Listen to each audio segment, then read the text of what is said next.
Eh bien, bienvenue à vous, Laetitia et Bernard, bienvenue à votre famille, à vos témoins, Virginie et Christophe, à vos bonnes de l'État, qui est à l'église, voilà, ainsi qu'à vos amis ici présents. Et je suis très heureux de vous recevoir dans la maison du bailli, qui est avant tout la maison des gens du bois, votre maison pour une circonstance très importante pour vous, importante aussi pour la communauté civile qui voit se sceller une union.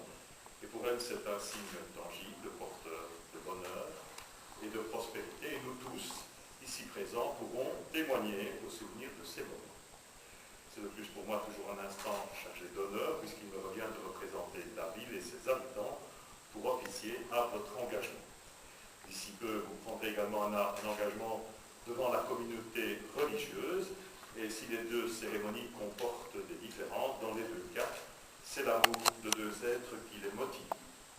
C'est un moment d'autant plus sympathique qu'il évoque pour moi un autre mariage que j'ai eu le plaisir de célébrer il n'y a pas encore trop longtemps.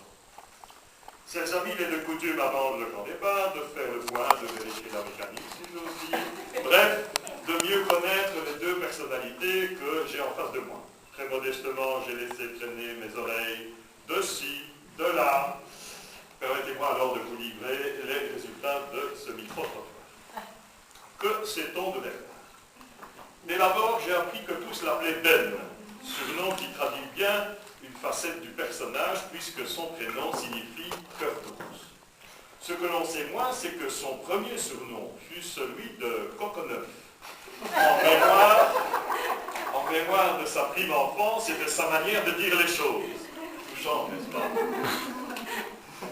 Il est vrai que Ben est d'une nature agréable qui garde aujourd'hui encore une âme d'enfant, notamment lorsqu'il n'arrive pas à se détacher de l'ordi et des jeux vidéo. Fan de tuning, sa voiture est une vraie discothèque, au rappel des nombreuses soirées qu'il anime avec son frère comme DJ. Sa Seat Ibiza est décorée intérieurement et extérieurement. Il est vrai qu'il a des doigts d'or, qu'il met également en vigueur dans sa profession, au bénéfice de la société créatrice d'événements dans laquelle il travaille. Mais on peut évoquer le héros du jour sans rappeler quelques événements qui ont marqué son parcours.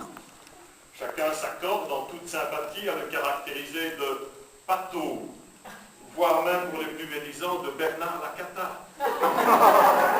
Christophe se souvient d'une promenade en montagne en Suisse quand, survolé par un nuage de guêpes, notre belle nationale n'a rien trouvé mieux que d'échapper avec un bâton, ce qui a valu à l'équipé de devoir effectuer un très rapide repli stratégique. Souvenez-vous aussi de cette délicieuse soupe au potiron que Bobonne avait amoureusement cuisinée et qui trônait dans le frigo dans l'attente du repas pour les 25 ans de Virginie.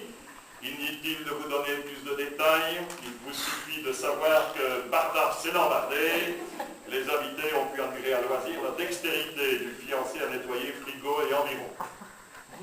Le sort s'acharne aussi parfois contre lui, par exemple, lorsque dans une rencontre du Troupe Scout en France, au trou de l'ours exactement, il a décidé de passer une journée à cheval. Il a été décidé de passer une journée à cheval.